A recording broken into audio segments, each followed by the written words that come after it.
If you are just joining us, welcome, and stay right where you are, because what you are about to hear is going to reach into your chest and squeeze something you forgot was still there. This is not just a story about money or coincidence. This is a story about a man who gave everything he had without ever expecting to be found, and a woman who built an empire on the foundation of a stranger's quiet kindness, without ever knowing his face. By the time this story ends, you will understand something about love, sacrifice, and the strange, beautiful ways that the universe connects people who were always meant to find each other. So if this kind of story moves you, and I promise you, this one will, please take a second right now and hit that like button, and if you haven't already subscribed to this channel, do it now. Every single one of you who subscribes helps us keep telling stories like this one. Stories that remind us what it means to be human.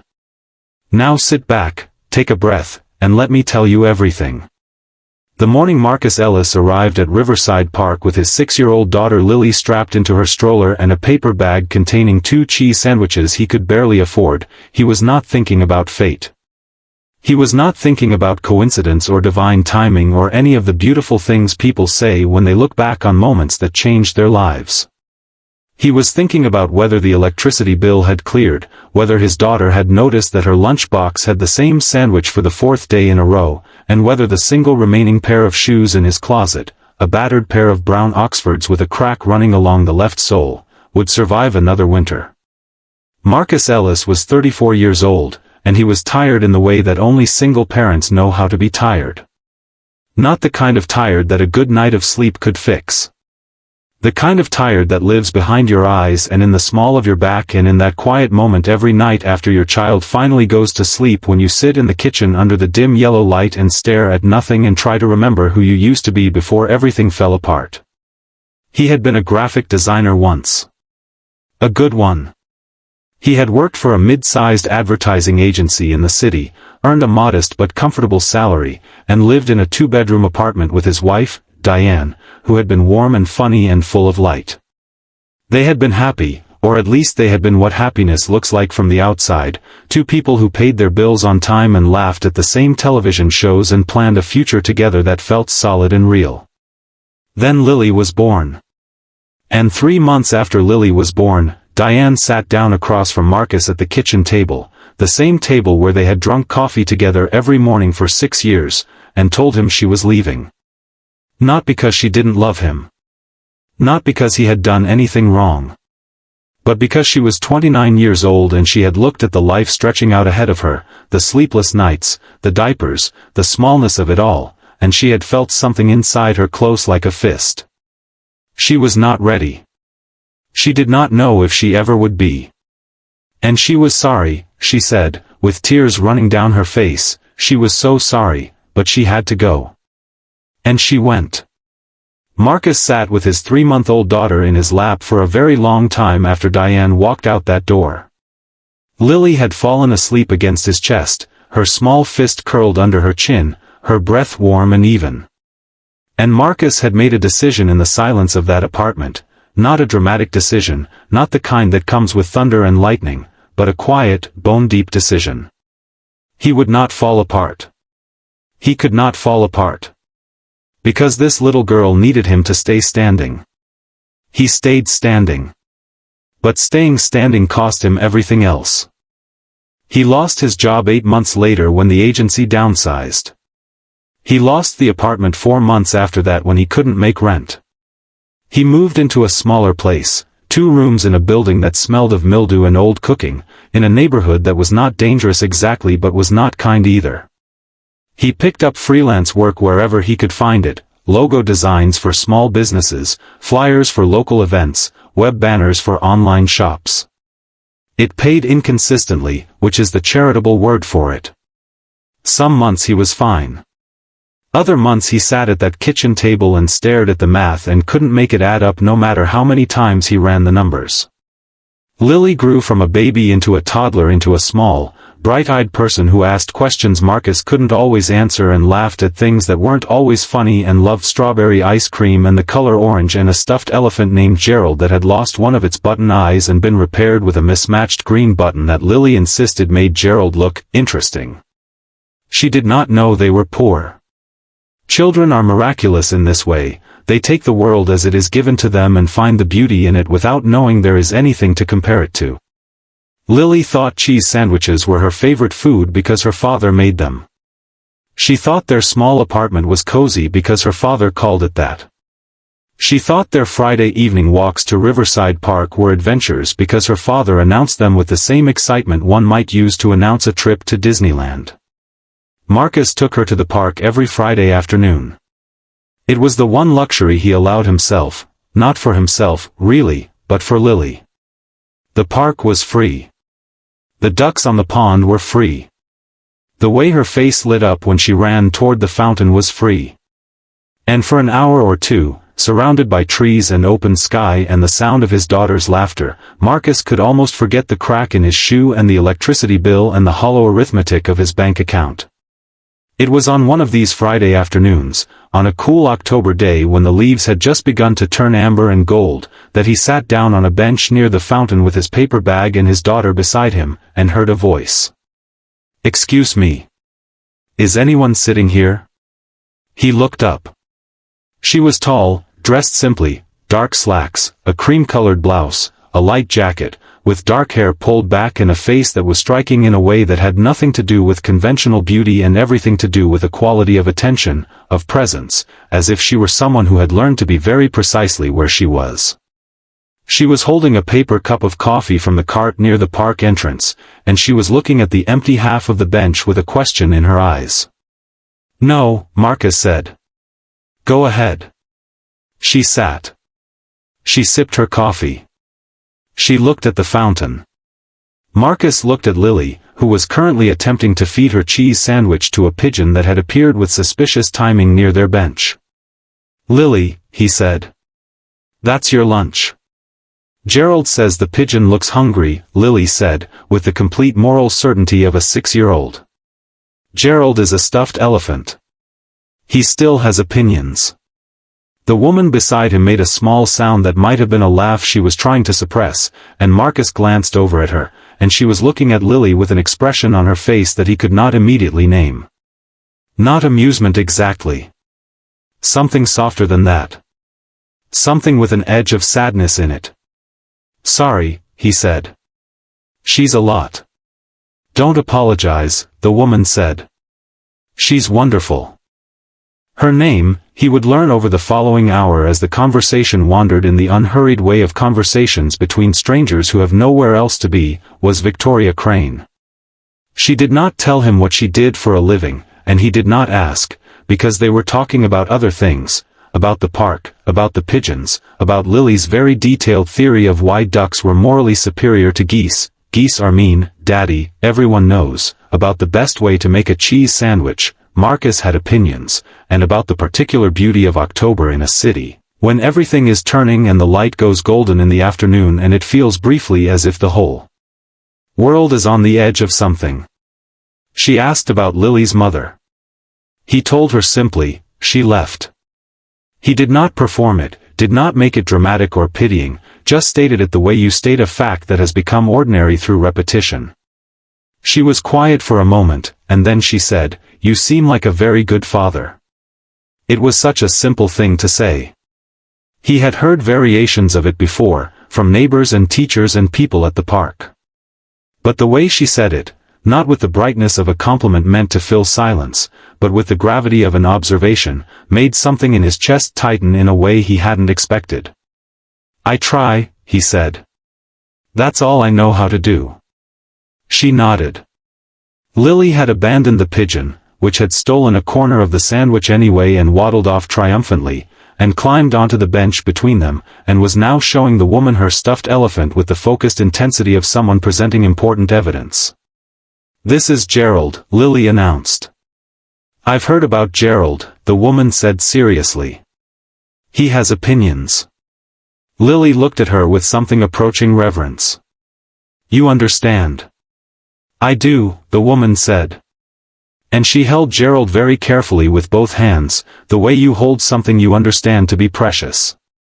Marcus watched this, and felt something shift in him, something he had not felt in a very long time. Something he did not have a name for yet. They talked until the afternoon light began to fade and Lily fell asleep leaning against Marcus's arm, her elephant clutched to her chest. The woman finished her coffee. The pigeon came back, looked at them with professional assessment, and left again. "I have to go," she said finally, standing and straightening her jacket. "It was nice to meet you," Marcus said. "Victoria." She looked at him for a moment. "You too, Marcus." She walked away through the amber light of the October afternoon, and Marcus sat with his sleeping daughter and watched her go, and thought, I will probably never see her again. He was wrong. 3 weeks after the park bench, Marcus came home from a frustrating meeting with a client who wanted a logo redesigned for the 4th time without additional pay, climbed the 3 flights of stairs to his apartment with Lily on his back, unlocked the door, set his daughter down in front of her coloring book, and sat at the kitchen table with his laptop and the stack of bills he had been avoiding since Tuesday. The electricity bill. The water bill. The rent, which was due in 8 days. A past due notice from the pediatric clinic for Lily's last checkup. A credit card statement he could not look at for more than 3 seconds without feeling physically ill. He opened his laptop and looked at his bank account. He closed his laptop. He sat for a while in the yellow kitchen light.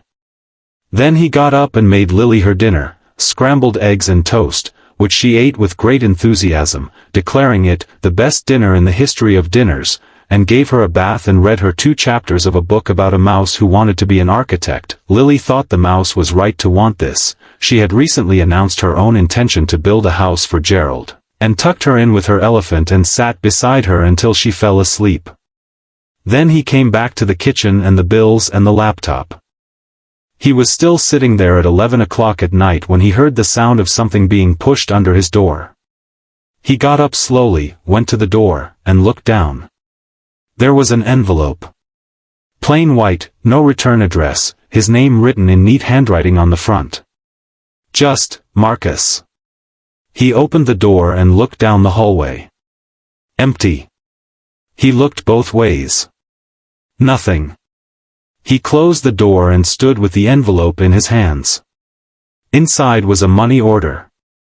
For $3,000. And a single note card that said, in the same neat handwriting, for the things that need taking care of. Please don't try to find out who this is from. Marcus stood in his kitchen for a very long time. He sat down. He stood up. He read the note card again. He looked at the money order as if it might dissolve if he stared at it hard enough. He had no idea who had sent it. He paid the rent. He paid the electricity bill. He paid the water bill. He paid the pediatric clinic. He put a small amount aside for groceries. When it was done, there was still money left over, not a lot, but enough to breathe for a moment. Enough to not be doing math at 11 o'clock at night. He asked his neighbors if they had seen anyone near his door. He asked the building super. He asked the woman on the 2nd floor who seemed to know everything that happened in the building. No one had seen anything. The envelope was a mystery and he told himself he would figure it out, but the days went on, and Lily needed to be taken to school, and the freelance work continued in its irregular way, and gradually the mystery settled into the background like something you keep meaning to return to but never quite do. Then, 6 weeks later, another envelope. Same handwriting. Same plain white paper. This one contained $2,000 and another note card. I heard the clinic bill is still not fully paid. This should help. And please, eat something yourself. Not just Lily. Marcus went completely still when he read that last line. Because how would anyone know about the clinic? How would anyone know about the food situation, the way he had been skipping lunches more often than not, making sure Lily's plate was full before he considered his own? Someone was watching. Not in a threatening way, he felt instinctively, not in any way that scared him. But someone was paying attention. Someone who knew his name and his situation and the specific details of his life in a way that should not have been possible for a stranger. He thought about the park bench. He thought about a woman with dark hair and steady eyes who had held Gerald with both hands and understood about pigeons. But he had told her almost nothing specific that day. Certainly not about clinic bills or his eating habits. He couldn't see how it could be her. And he told himself he was making connections that weren't there, that this was what happened when you were tired and desperate. You saw patterns in random things because the alternative was admitting there were no patterns at all. The envelopes kept coming. Not on any predictable schedule, sometimes a month apart, sometimes 6 weeks, once almost 3 months, but reliably, quietly, like a tide. They were always the right amount for whatever Marcus needed most. After Lily's school asked for a field trip fee Marcus couldn't cover, an envelope arrived with exactly that amount plus a little extra. After a medical bill for Marcus himself, a badly sprained wrist that needed an X-ray, arrived in the mail, an envelope arrived within a week. When Marcus's laptop died in his 3rd year of this strange benefaction and he was facing the loss of his ability to work at all, an envelope arrived with enough to buy a refurbished machine from the electronics shop on Maple Street. He stopped trying to solve the mystery after a while. Not because he didn't care, but because the envelopes had become part of the texture of his life, not the center of it, not something he relied on in any conscious way, but a thread of warmth running underneath everything, like knowing there was a safety net you couldn't see but could feel the presence of when you got close enough to the edge. He never stopped saying thank you to the empty air of his apartment when an envelope arrived. He never stopped feeling humbled and grateful and slightly undone by the anonymity of it. Someone had decided, for reasons he could not fathom, that he and his daughter were worth caring for. That was a remarkable thing. That was the kind of thing that changed how you moved through the world, even if you couldn't say exactly how. He moved through it a little less like a man waiting for the floor to give out beneath him. That was how. Victoria Crane had not planned to sit on that bench. She had been walking through the park because she walked through the park every Friday afternoon when the weight of her week became too heavy to carry indoors. She was 36 years old and she was the founder and CEO of Crane Capital, a private equity firm that managed just under $4 billion in assets. She had started the company 11 years earlier with a modest inheritance, an obsessive attention to detail, and a willingness to work hours that her colleagues, most of them men, most of them skeptical, considered either impressive or inhuman depending on their mood. She had succeeded beyond anything her younger self had imagined possible. She had appeared on the covers of 3 financial magazines. She had been named to Forbes lists and Fortune lists and lists she had not even heard of until her publicist called to tell her. She owned a penthouse apartment in the city and a house in Connecticut she barely visited and a car she barely drove because she was always in a town car on the way to or from something. She was successful and admired and lonely in the precise, specific way that people who have spent their whole lives proving something are lonely. Not unhappy. She was careful not to describe herself as unhappy, because that felt ungrateful in the face of everything she had. But there was a hollow space in her life that achievement kept filling and achievement kept failing to fill, the way you can keep pouring water into a cracked vessel. The crack had been there since she was 22 years old and her mother died. Her mother, Elena Crane, had been a kindergarten teacher in a working-class neighborhood of the city. She had raised Victoria alone after Victoria's father left when Victoria was 4, not dramatically, not violently, just slowly and then all at once, the way some men leave, receding by degrees until one day he was simply not there anymore. Elena had raised her daughter on a teacher's salary, which was to say with creativity and resourcefulness and a certain pragmatic dignity that never let Victoria feel the full weight of what they didn't have. But Victoria had known. She had understood, even as a child, the arithmetic of their lives, the careful grocery shopping, the second-hand clothes that Elena made look intentional, the birthday cakes made from scratch because a bakery cake was out of the question. She had understood, and she had decided when she was perhaps 9 or 10 that she would spend her life making sure she never had to do that arithmetic again. She had succeeded. She had done the math, and she had won the math. Her mother had lived to see it, had lived to see the first magazine cover, the first feature article, the first time someone wrote the word billionaire near her daughter's name, and had cried in a way that was both entirely about pride and entirely not about money at all. Then Elena had died of a heart attack on a Tuesday morning in February, without warning, without any of the precedents that might have allowed Victoria to prepare. She was here, and then she was not here, and Victoria had stood in the hospital corridor in her expensive coat and her careful hair and felt as if the floor had fallen out from under everything. She had gone back to work 4 days after the funeral because she did not know what else to do. Work was the structure she trusted when everything else lost its shape. But something had shifted. A question had begun to knock at the inside of her chest with increasing insistence. What was all of this for? The money, the firm, the accolades, and the lists. Her mother had been a teacher with almost nothing, and she had been one of the most genuinely loving people Victoria had ever known, and her death had left a hole in the world that no amount of money could fill or measure. What was the point of accumulation without the thing her mother had had, that quality of connectedness, of being genuinely known and genuinely belonging to someone? She was 42 now, she calculated inwardly sometimes, and she was building a monument to a question she still hadn't answered. She had started giving money away. Not through the firm's official philanthropic wing, which was strategic and structured and managed by a team, but personally, quietly, in ways that her team didn't know about. She had a private account, funded from her personal assets, that she used for what she thought of privately as small fires, individual people in difficult situations who needed a hand and were not in a position to ask for one. She found them through various channels. Her housekeeper mentioned a neighbor, a word overheard at a coffee shop, a story a colleague told about someone they knew. She did not have a system exactly. She had an instinct, and she trusted it.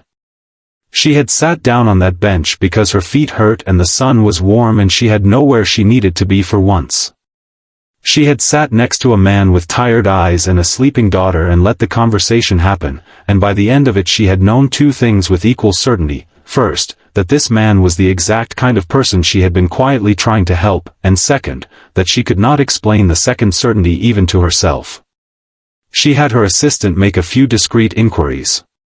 She learned his name, his address, the rough shape of his financial situation. She sent the first envelope 3 weeks later. What she had not planned, what she could not have planned, was that she would keep thinking about him. About the way he had talked about his daughter, with that particular quality of love that is indistinguishable from reverence. About the way he had said, "I try," when she told him he seemed like a good father, not with false modesty or deflection, but with the plainness of a man who has stripped his life down to what matters and knows precisely what he is doing and why. About Gerald the one-eyed elephant and the pigeon with the piece of cheese sandwich and the golden October light. She told herself she was not thinking about him romantically. She was thinking about him the way you think about a story that has moved you, with interest and concern and a kind of custodial tenderness. That was all. She believed this for a while. The years were moving. She sent envelopes. She kept her distance. She told herself the distance was appropriate, was right, was the only ethical way to manage what had become a years-long private arrangement that he knew nothing about. If she appeared in his life again, he might figure it out.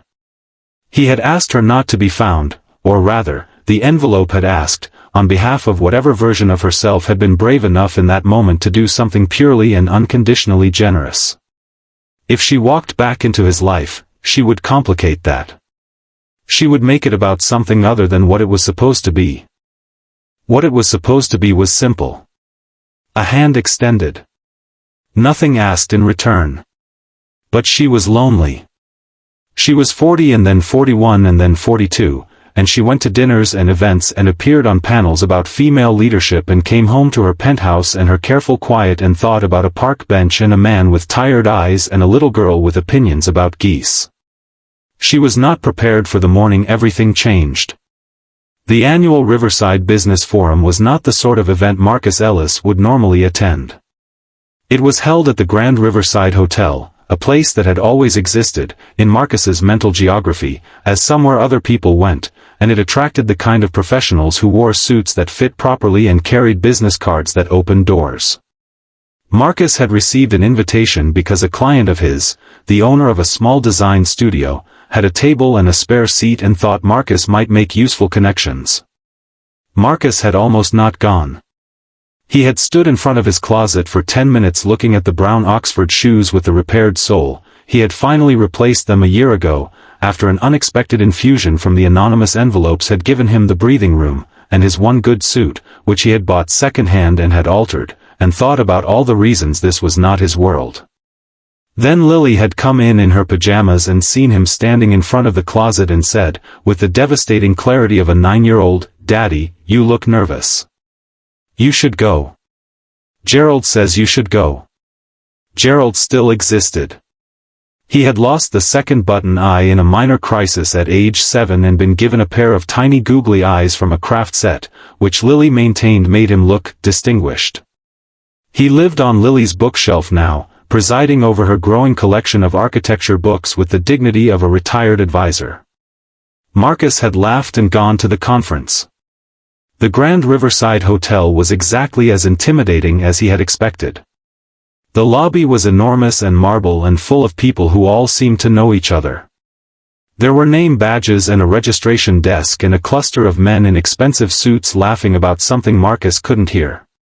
He found his client's table in the main ballroom, shook hands with people whose names he immediately lost, and sat down with his coffee and a bread roll and told himself he was networking. He was not very good at networking. He was good at one-on-one conversations. He was not good at the deliberate, purposeful social performance of a professional event. He spent the first hour listening to speakers he had no context for and eating more bread rolls than was probably socially appropriate. During the break between sessions, he stepped out of the ballroom and into the hotel corridor to get some air and check his phone for messages from Lily's babysitter. He was standing by a window looking out at the river when he heard a voice behind him. "You look like someone who's also escaping for a moment." He turned. She was wearing a dark blue blazer and her hair was down now, where it had been pulled back in the park, and there were small lines at the corners of her eyes that hadn't been there before, or perhaps they had been, and he hadn't noticed in the October light. But the quality of attention was the same. That precise, grounded presence, as if she were someone who had learned to be very precisely where she was. He knew her immediately. With the certainty of someone whose brain has been holding a specific face in reserve for a very long time without being told it was doing so. "Victoria," he said. She blinked. A fraction of surprise, quickly managed. "You remember." "Park bench," he said. "October. 11 years ago." Something moved across her face. "You count the years?" He almost said something honest and then didn't. "It was a memorable afternoon," he said instead. Gerald made an impression. The smile that came to her face then was not the carefully controlled expression he would come to learn she deployed in professional settings. It was the real one, the one with warmth in it, the one that changed her whole face. "How is Gerald?" "Distinguished," Marcus said. "He got new eyes." She laughed. It was a real laugh, open and unguarded, and people passing in the corridor glanced at them. "And Lily?" "9, he said. "Terrifying. Wants to be an architect. Currently designing a house for Gerald that I'm fairly certain violates several building codes." "She sounds perfect." "She is," he said. "She absolutely is." They stood in the corridor for a moment with the noise of the conference drifting around them, and Marcus felt the specific suspension of a moment that wants to stretch, that is held in place by a mutual reluctance to let it end. "Can I buy you a coffee?" he asked. She looked at him for a moment, and he could not read what was behind her eyes, but then she said yes. They found a quiet corner of the hotel's cafe and ordered coffee and talked for an hour, and then for another hour, and by the time the conference was resuming in the ballroom behind them Marcus had completely forgotten about networking and bread rolls and his client's table. She told him she ran an investment firm.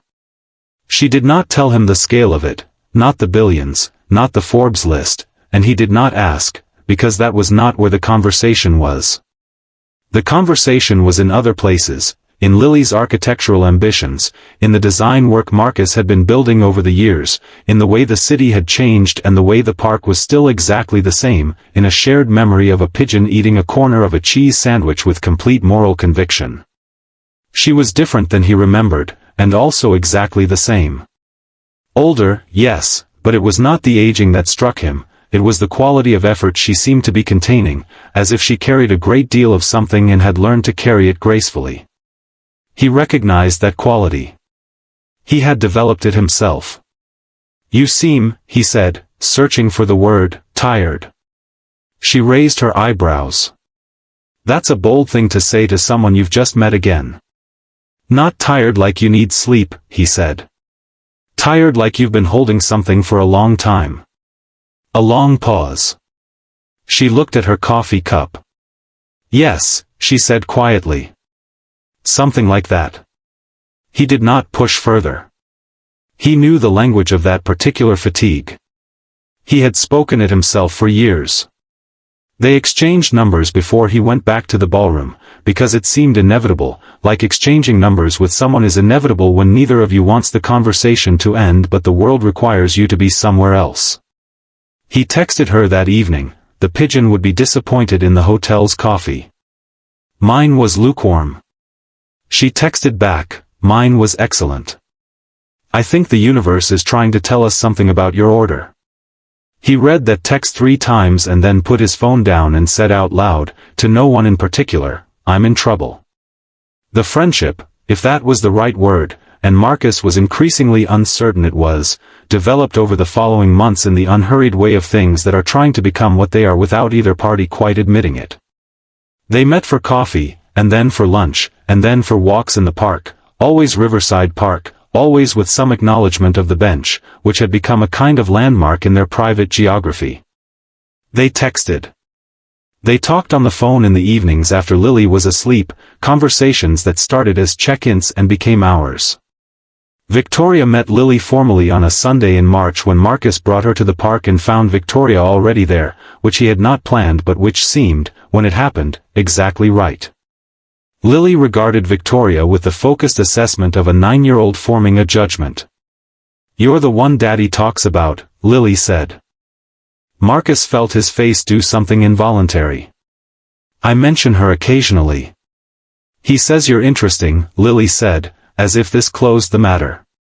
She turned to Victoria. "Gerald says interesting people are the best kind. He said it just yesterday." "Gerald sounds wise," Victoria said seriously. "He's distinguished," Lily said. "He has googly eyes." Victoria made a face of solemn respect. "Of course." They walked around the pond and fed the ducks, the geese were still there, Lily maintained her position on their moral character, and Lily talked about architecture and her school and her best friend Priya who was going to be the structural engineer when they grew up and built things together, and Victoria listened with an attention that Marcus recognized as real, not the performed interest of an adult tolerating a child, but genuine engagement, the kind that children always recognize and always respond to. By the time they reached the bench near the fountain, Lily had decided. "You can come to the park with us again," Lily announced. "I would like that very much," Victoria said. Marcus looked at Victoria over his daughter's head, and Victoria looked back at him, and in that exchange was something neither of them had said yet but both of them had known for a while. The problem with a secret is not carrying it. The problem is the specific gravity it develops over time, the way it grows heavier not with each day that passes but with each moment of closeness that makes the revelation of it more consequential. Victoria had not planned to fall in love with Marcus Ellis. She had not planned to fall in love with anyone, really. She had spent her adult life treating love as a pleasant possibility she would get around to eventually, the way people treat travel to places they always meant to visit.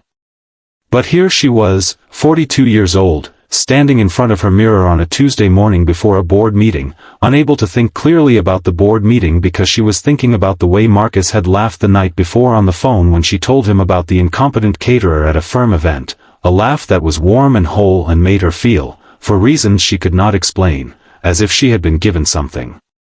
She was in love with him. She had stopped lying to herself about this approximately 4 months ago.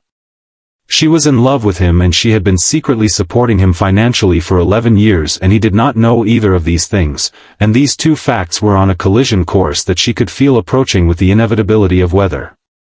She should tell him. About the envelopes. About all of it. But every time she approached this conversation in her mind, she hit the same wall. How do you tell someone you love that you have been their anonymous benefactor without it sounding like something other than what it was? How do you say I've been watching out for you for 11 years without him hearing I've been watching you? How do you separate the purity of what she had felt, that genuine, unqualified desire to help a man who was doing something admirable in impossible circumstances, from the fact that she now wanted to be with him? Would he believe they were separate things? Would he be able to accept love from someone who had been secretly managing his life for a decade? She thought about her mother. Elena Crane had always said that honesty is not a virtue, it is a practice, something you do imperfectly and repeatedly, not something you arrive at. She had said this about many things. About apologies. About kindness. About love. Tell the truth imperfectly, she had always said. Imperfect truth is better than perfect silence. Victoria was trying to build up to it. She was trying.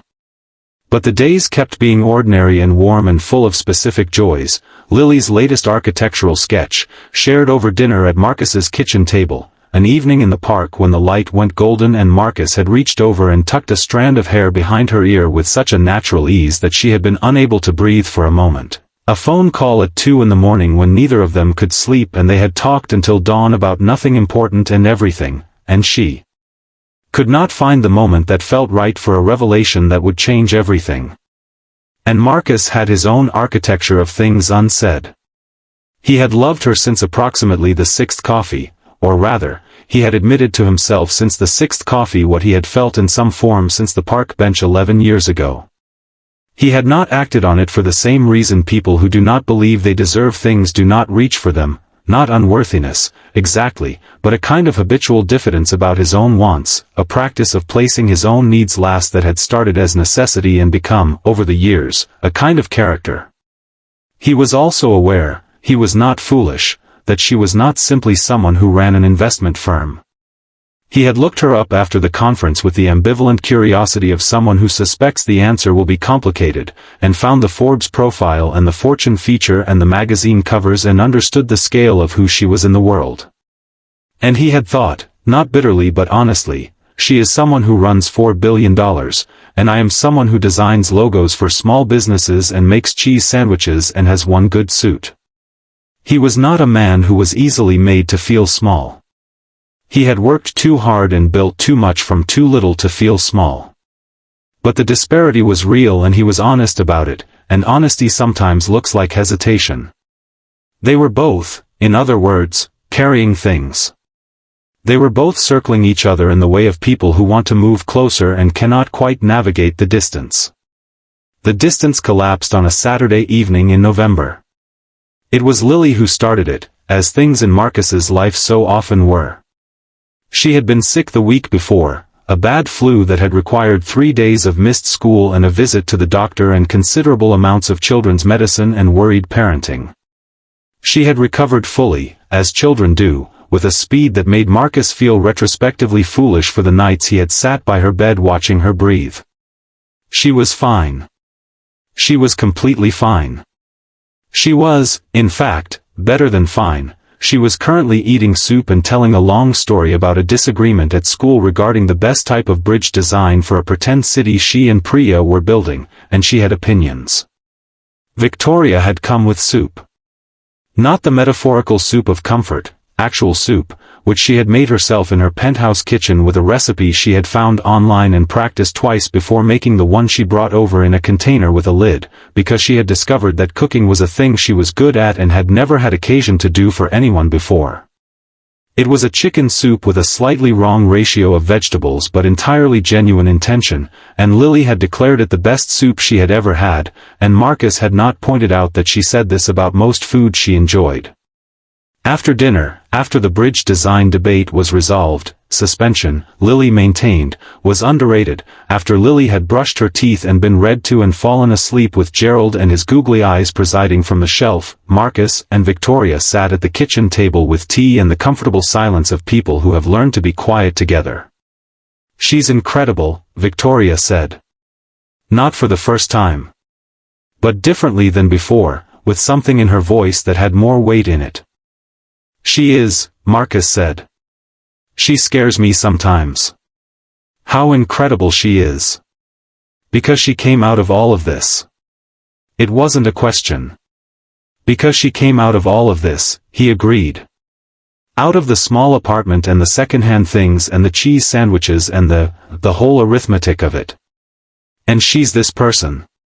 This huge, generous, brilliant person. I can't take credit for her. I just tried to keep the lights on." Victoria was quiet for a moment. Then she said, very carefully, "You did more than that." "I did what I could." "You gave her everything you had. That's what you do." "Not everyone does." He looked at her. "No," he said. "Not everyone does." Another silence. The kind that is full of things pressing toward the surface. "Marcus," she said. And the way she said his name was different from how she usually said it, more deliberate, more weighted, as if she were saying it for the first time. "Yeah. There's something I need to tell you." He looked at her steadily. He had the sensation, not quite premonition, more like the recognition of something already half known, that what she was about to say was going to be important. He waited. She looked at her tea. Then at her hands. Then at him. 11 years ago, she said, when we met on the bench. "Do you remember what you told me?" "I told you about Lily," he said. "About Diane leaving." "About." He paused. "I don't remember everything specifically."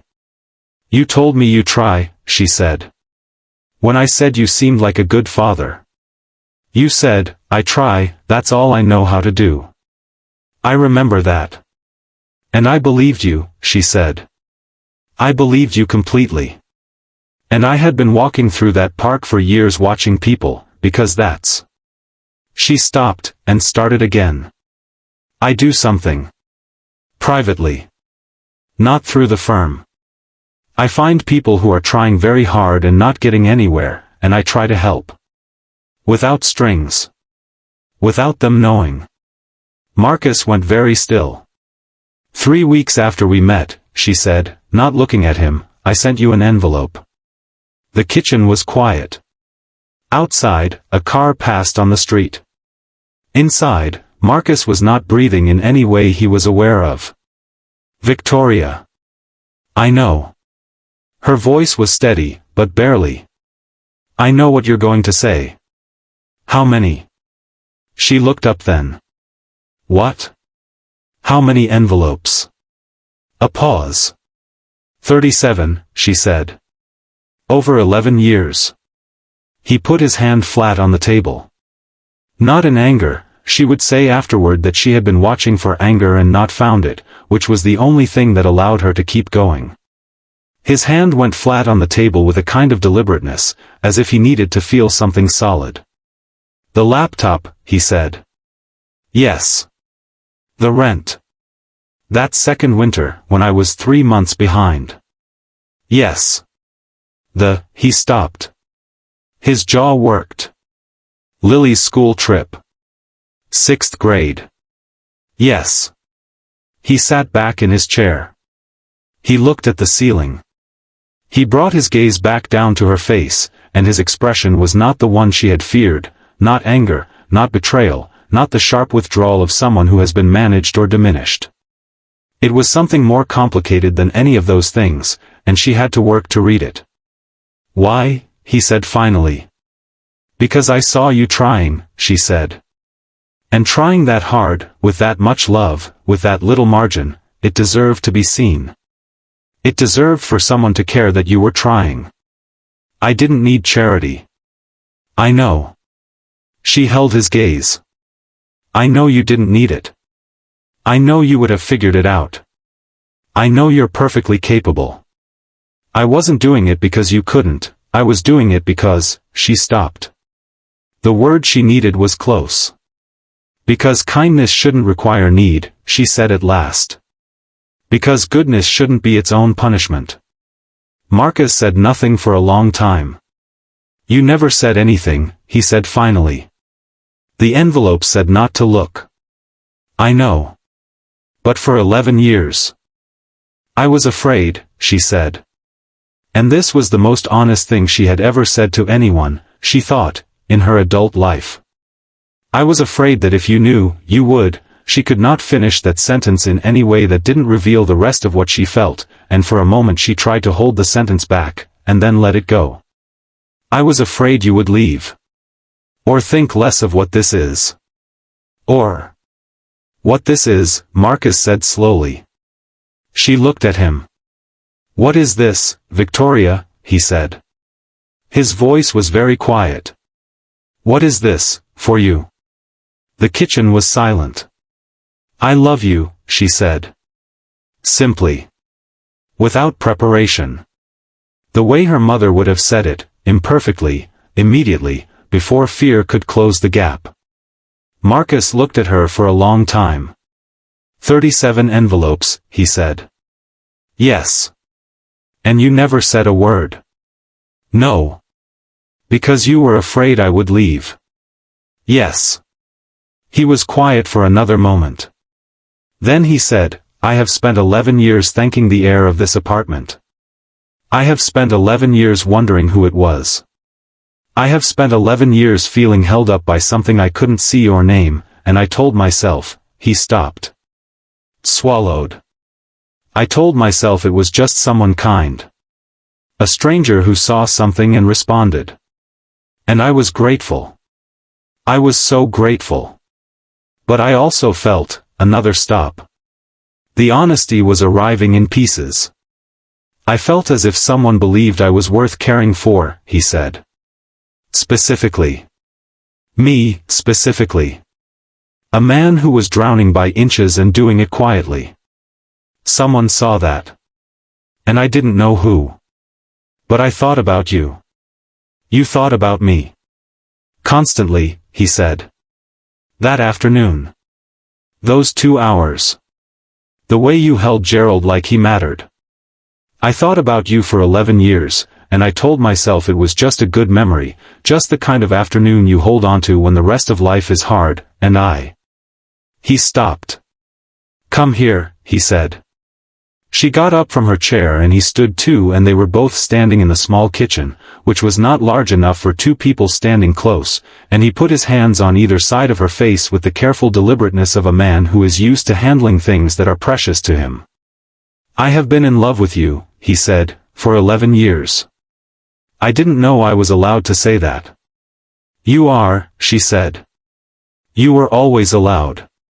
He kissed her in the small kitchen with the yellow light overhead and the sound of the city outside, and somewhere in the apartment his daughter sleeping with her distinguished googly-eyed elephant and her architecture books, and it was the single most uncomplicated moment of joy he had felt in a very, very long time.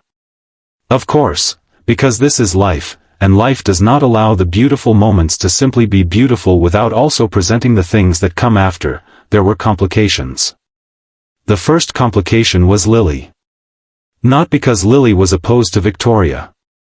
Lily had already, in her clear-eyed 9-year-old way, reached her own conclusions about Victoria, and those conclusions were favorable.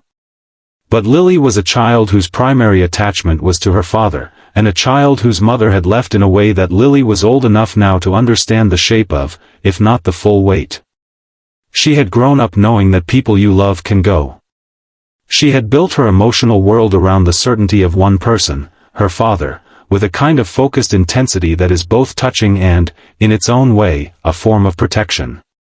When Marcus sat down with her, 3 months after the kitchen and the confession and everything that followed, and told her that Victoria was going to be more present in their lives, that he loved her, that he hoped Lily could be open to what that meant, Lily had listened carefully and then gone quiet in a way that was different from her normal noise.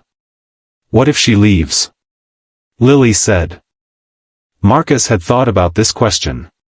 He had thought about it a great deal. "I can't promise she won't," he said, because he was her father and he had always told her the truth. "I can't promise that about anyone. But I can tell you that she has been," he stopped.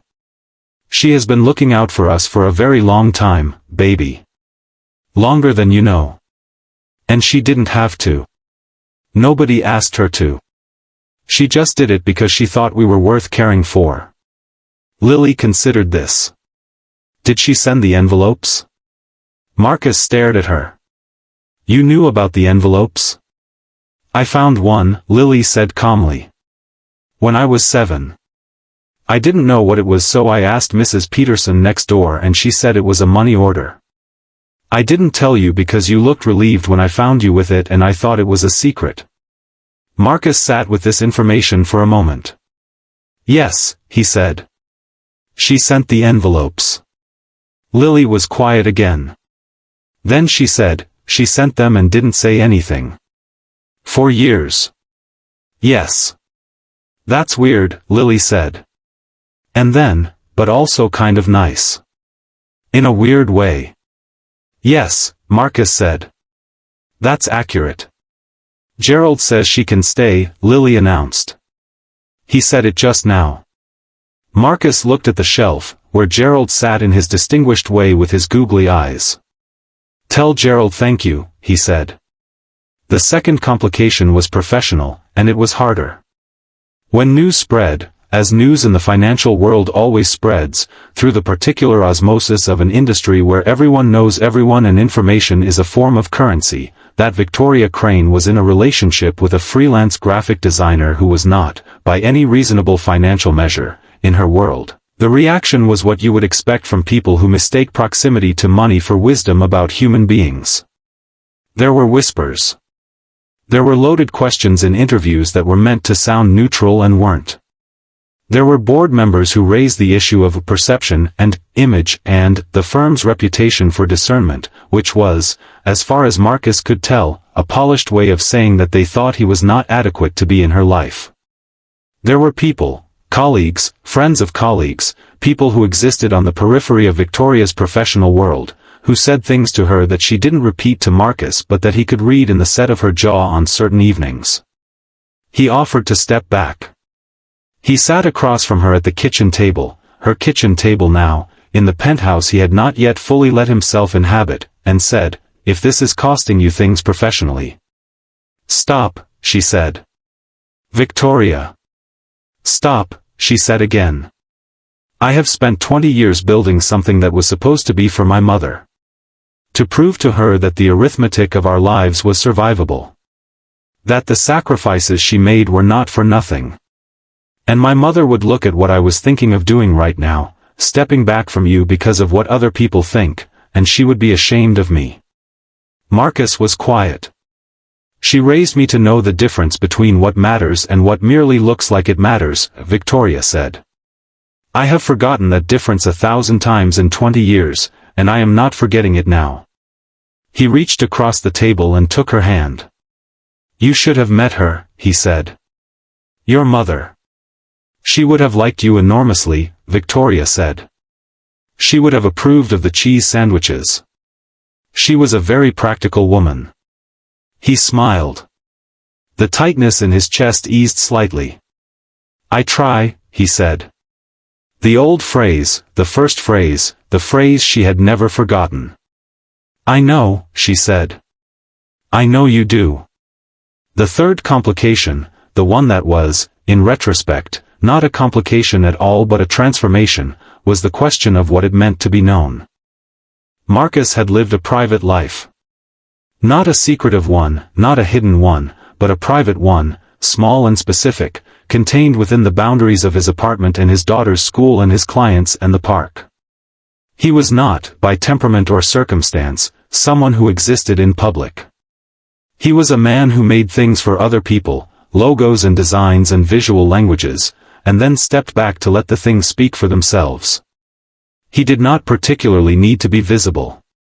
Now he was, briefly and in the specific way of people who become visible by proximity, visible. He appeared on 1 or 2 occasions at events with Victoria. His name was mentioned in a profile. A photograph of the two of them in Riverside Park, taken by someone with a phone, posted online with the casual carelessness of modern life, circulated in the particular way of things that people find either charming or concerning depending on their investment in the story. He found this disorienting. He managed it. He managed it because Lily found the whole thing hilarious and asked every morning if he had been photographed yet, and because he had spent 12 years learning that the things that feel like the end of the world rarely are, and because Victoria held his hand at events with a directness that said, "You are here with me, you belong here, and I will not pretend otherwise."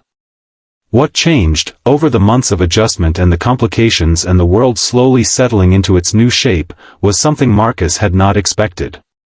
He started to design again. Not logos for small businesses, though he kept those clients, because he liked them, because that work had kept him afloat and he had not forgotten what it was to need it. But bigger things.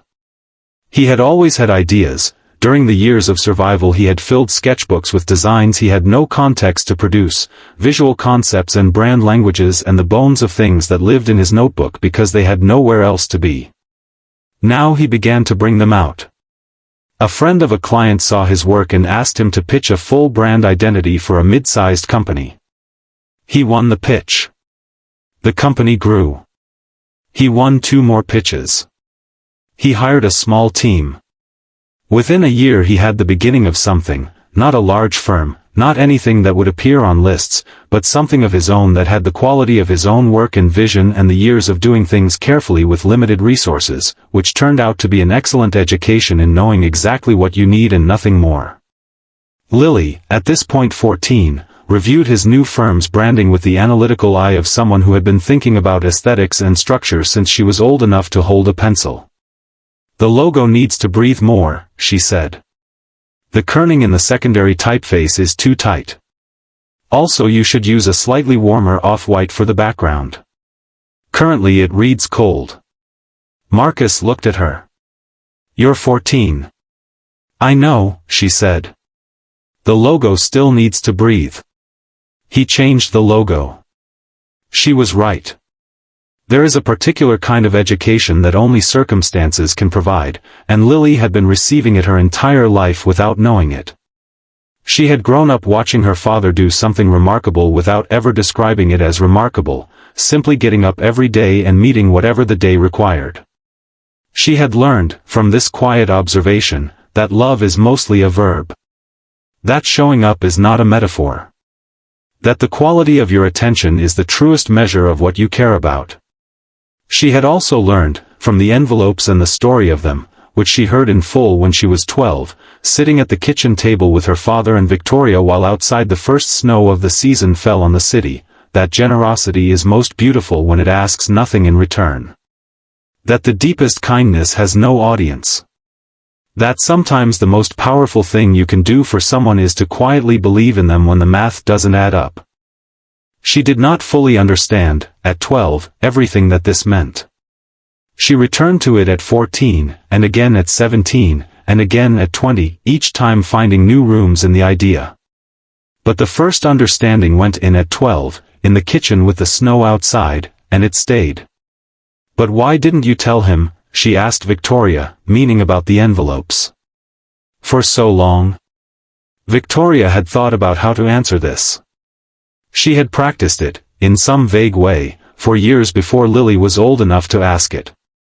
"Because I thought," she said, "that if I told him, it would stop being what it was. What it was, what I wanted it to be, was simple. Just, I see you, and I believe you're worth caring for, no strings, no complexity, no arrangement. The moment I put my name to it, it becomes something else. It becomes a transaction, or a relationship, or something that requires management. I wanted it to just be." She searched for the word. "Freely given," she said. "Without claim." Lily thought about this for a long time. Then she said, "But you were lonely." Victoria blinked. "What? While you were doing this? For all those years? You were lonely." A very long pause. Yes, Victoria said finally. I was. So the thing that was supposed to be about giving, Lily said, with the pitiless clarity of a 12-year-old who has not yet learned to soften her insights, was also about needing. You were giving to him because you needed to give to someone. The kitchen was very quiet. Yes, Victoria said. I think that's true. That's okay, Lily said. That's the most human thing I've ever heard. Marcus looked at his daughter across the table and felt the specific awe of a parent in the presence of a child who has surpassed him in something that matters. Gerald always said she was wise, he said, to no one in particular. Lily rolled her eyes. Dad. I've been wiser than Gerald for years. He has googly eyes. They got married in June, on a Saturday afternoon in Riverside Park, near the fountain and the bench where everything had begun, a detail that was not subtle and that both of them embraced without apology, because there is a time for subtlety and a time for being exactly as sentimental as the moment deserves. It was not a large wedding. Victoria had offered large, had gently suggested that a larger venue, a more formal occasion, a guest list that reflected both their networks, might be, and Marcus had looked at her with the expression he used when he was about to say something true. Lily and Gerald, he had said, and 50 people who actually know us. That's enough. There were, in the end, 62 people, because Lily added some, and a celebrant who had been Lily's favorite teacher in 6th grade and who had a gift for ceremony that had made Lily cry in class once, which she maintained had been dust. There was a string quartet that played something classical as Victoria walked down the informal aisle of garden chairs on the grass, wearing a dress she had found in a boutique on a Tuesday afternoon, cream-colored and simple in the way of something chosen for itself rather than for its impression. She carried a small bouquet of wildflowers. Marcus stood near the fountain in his good suit, a new one now, bought for this occasion, which fit properly and which Lily had approved after a full inspection, and when he saw her coming through the afternoon light he did what he had not expected to do, which was to cry immediately, without build-up, without the gradual arrival of emotion that usually gave you a moment to prepare. Just, there she was, and everything that she was to him, and his eyes filled. Lily, standing beside him as his best person, which she had insisted was the correct term, handed him a tissue. I told you to cry before, not during, she said quietly. I tried, he said. Gerald would be disappointed. Gerald would understand, he said. Gerald knows about love. Lily considered this. Then she took his hand and held it, the way she had when she was small and they were in an unfamiliar place and she needed to know he was there. He held on. The ceremony was short and specific and deeply honest, which was the only way either of them knew how to be in the presence of a truth that mattered. The words they said to each other had been written by themselves, separately, without coordination, and had arrived at the same essential place from different directions, the way truths do. Marcus said, I have spent most of my adult life learning to carry things. I have gotten good at it. The carrying. The doing it alone. The arithmetic of making things work. And you gave me something I didn't know I was missing, which was the feeling of not being alone in it. Not the fixing of it, I don't need anyone to fix it, but the witness of it. Someone who saw the trying and said, that is worth something. You have seen me, Victoria, more specifically and more kindly than anyone in my life since my daughter, and I am going to spend however much time I have left making sure you feel seen in return. Victoria said, my mother used to say that the most generous thing one person can do for another is to believe in them before they have given you evidence. I believed in you before I knew you. I have come to know you, and the believing has only grown. You are the most honest man I have ever met, and the kindest father I have ever seen, and you make a cheese sandwich that I will honestly defend in any argument. I am going to love you for the rest of my life, and I am going to say it out loud every day, because I spent too many years saying it only to the air, and I am done with silence.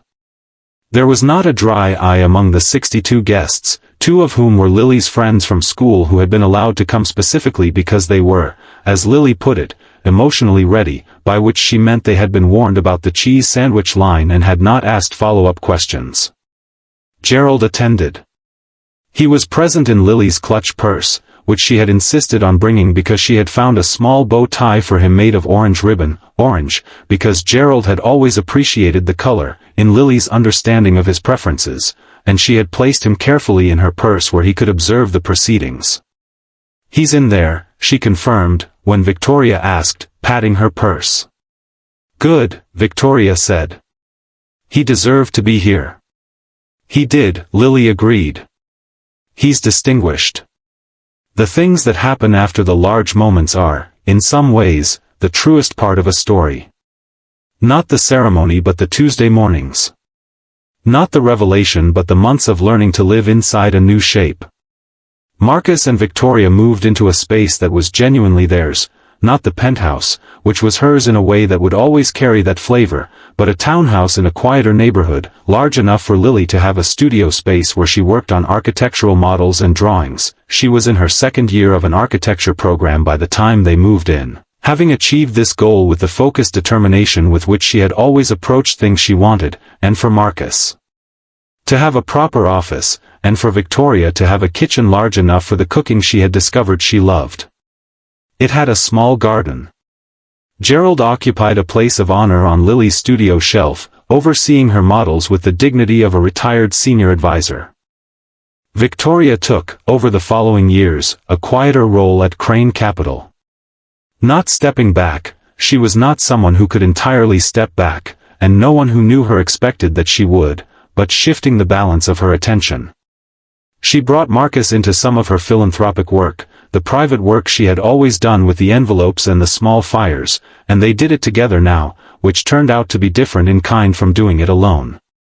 He brought something to the work she had not had, a specific, ground-level understanding of what it was to need help and not be able to ask for it, and what it was to receive it and feel the particular dignity of having been seen. The note, he told her once, referring to the first envelope's note card, was the important part. Not the money. The money was practical. But the note was, he thought about it. The note said, "I see that you're managing this. I see you." The money was incidental. She looked at him for a moment. "You told me that at the conference," she said. "At the hotel, the second time we met. You said the note mattered. I didn't tell you I had written it." "I know," he said. "But I thought about it. I've thought about what a note like that would mean to me, to anyone in that situation, and the money is what makes things possible, but it's the seeing that makes things survivable. That's what we should be trying to do. Not just the financial piece. The seeing piece." They built something around this idea, a small, private foundation that did both, provided material help and made its recipients feel specifically and genuinely seen. Marcus designed its visual language. Victoria funded it and managed its operations. Lily, at 22, interned there during a gap year before graduate school and contributed ideas about community space design that were quietly implemented and quietly worked. They named it for Elena Crane, because it seemed right. On the evening of Lily's 22nd birthday, they sat in the garden of the townhouse, Marcus and Victoria and Lily's longtime boyfriend Daniel, who was a gentle and bookish young man studying urban planning and who had, to his great credit, engaged Gerald with complete seriousness when Lily introduced them, and ate a dinner that Victoria had cooked, lamb, and a salad, and a cake that Lily had requested be chocolate with orange frosting, for obvious reasons, and talked in the easy way of people who have learned to be quiet with each other and noisy with each other in equal measure. After dinner, after Daniel had gone to help Victoria with the dishes, he was relentlessly helpful. Lily had chosen well. Lily sat beside her father in the garden in the blue evening light, the way she had sat beside him on park benches since she was small enough to need to be lifted onto them. "What are you thinking?" he asked. She was quiet for a moment. "Then, I'm thinking about Gerald." "Gerald. He's 19 now, technically. In stuffed animal years. Is that old for a stuffed elephant?" "He's distinguished," she said. "He's not old. He's distinguished." Marcus smiled. "I was thinking," Lily said, "about what my life would have been. If she hadn't sent the envelopes. If the electricity had gotten turned off that winter, or the clinic bill hadn't been paid, or, she stopped. I mean, I know you would have figured it out. You always figured it out. I don't know that, he said honestly. There were a few years there where I genuinely don't know what would have happened without it. But she didn't know that, Lily said. She didn't know exactly how bad it was. She just saw a person trying and thought, this person deserves support. Without knowing the outcome. Without knowing it would matter this much. That's what kindness is, Marcus said. You don't know the outcome. You do it anyway. Lily leaned her head against his shoulder, the way she had not done in a few years, in that specific daily way. He put his arm around her. I want to be that, she said. I want to be someone who does it anyway. You already are, he said. Gerald says so too, she said. He told me this morning. Gerald has always had excellent judgment, Marcus said. He has googly eyes. The googly eyes improve judgment. Everyone knows this. She laughed, and it was the same laugh it had always been, the one that had gotten him through the winters. If you are still with us, and I hope you are, because the best part of any story is the part after the ending, the part where you sit with what it has given you, then you may have noticed that this story has been, at its heart, about something simpler than its details suggest. It is not, finally, about money. It is about what money can represent, which is attention. Directed, specific, purposeful attention to someone who is trying and not being seen for their trying. It is not, finally, about coincidence.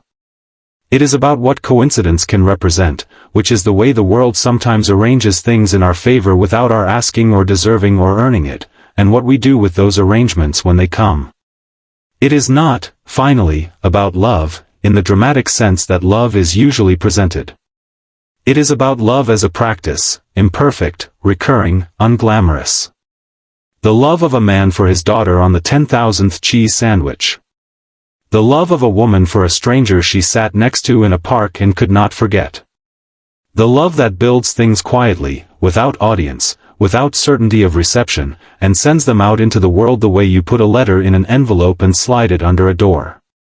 Marcus Ellis learned, in the years of the envelopes and before and after, that being cared for is not weakness.